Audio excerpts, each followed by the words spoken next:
আসসালামু আলাইকুম। আমার চ্যানেলে সবাইকে স্বাগত।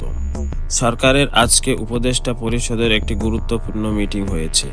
এই মিটিংয়ে কি ঘটেছে তা নিয়ে বিশদভাবে ব্রিফিং করা হয়েছে। সেখানে সরকারের উন্নয়ন কর্মকাণ্ডের ফিলিস্তি দেওয়া হয়েছে এবং তাতে সাফল্যের গুণাগুণ গাওয়া হয়েছে। সরকার দাবি করছে যে এখন পর্যন্ত তারা 135টি সিদ্ধান্ত গ্রহণ করেছে, যার মধ্যে 68%-এরও বেশি সিদ্ধান্ত ইতিমধ্যে বাস্তবায়িত হয়েছে।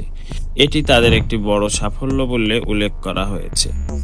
তবে হাস্যকরভাবে তারা এ দাবিও করে যে এ দেশে মবের কোনো স্থান নেই এবং ন্যায় বিচার প্রতিষ্ঠায় সরকার সবসময় দৃঢ় প্রতিজ্ঞ, কিন্তু বাস্তবতা সম্পূর্ণ ভিন্ন। রমজান মাসেও মবের ব্যবসা চলছে, এমনকি জোরপূর্বক দোকানপাট বন্ধ করে দেওয়ার ঘটনাও ঘটছে। 5 আগস্টের পর থেকে সারা দেশে মবের সরবরাহ অব্যাহত রয়েছে, কিন্তু সরকার বা পুলিশের পক্ষ থেকে এ বিষয়ে কোনো কার্যকর পদক্ষেপ নেওয়া হয়নি।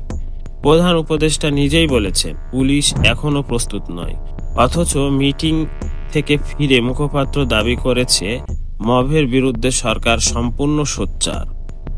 এদিকে উপদেষ্টা পরিষদের বড় ধরনের পরিবর্তন আসতে চলেছে বলে গণমাধ্যমে খবর প্রকাশিত হয়েছে। বুধবার নতুন কয়েকজন উপদেষ্টা নিয়োগ দেওয়া হতে পারে, তবে কয়জন উপদেষ্টা নিয়োগ দেওয়া হবে তা এখনো নিশ্চিতভাবে জানা যায়নি। মন্ত্রিপরিষদ বিভাগ এ বিষয়ে কোনো আনুষ্ঠানিক ঘোষণা দেয়নি।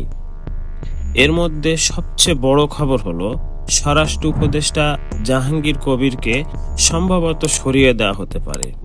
তার ব্যর্থতার পাল্লা এতটাই ভারী যে তাকে প্রতিস্থাপন করা ছাড়া কোনো উপায় নেই বলে মনে করা হচ্ছে।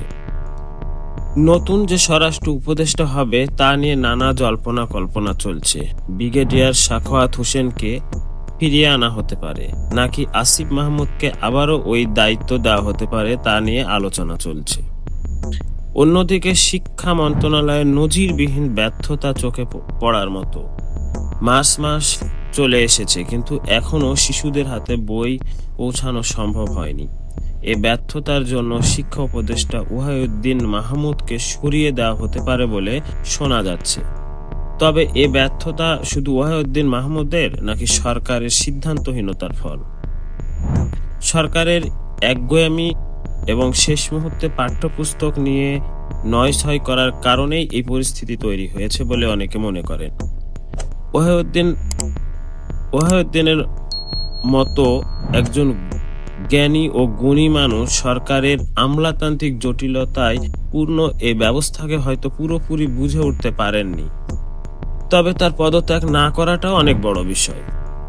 দর্শক, আপনার কি মনে হয় স্বরাষ্ট্র উপদেষ্টা বদল হলে কি দেশের আইন শৃঙ্খলা পরিস্থিতি উন্নতি হবে, নাকি এটি শুধুই একটি রাজনৈতিক চাল? আপনার মতামত জানান আমাদের কমেন্ট বক্সে। ভিডিও ভালো লাগলে লাইক করুন, শেয়ার এবং সাবস্ক্রাইব করতে ভুলবেন না। আমাদের চ্যানেলে থাকুন নিয়মিত আপডেট পেতে। আল্লাহ হাফেজ।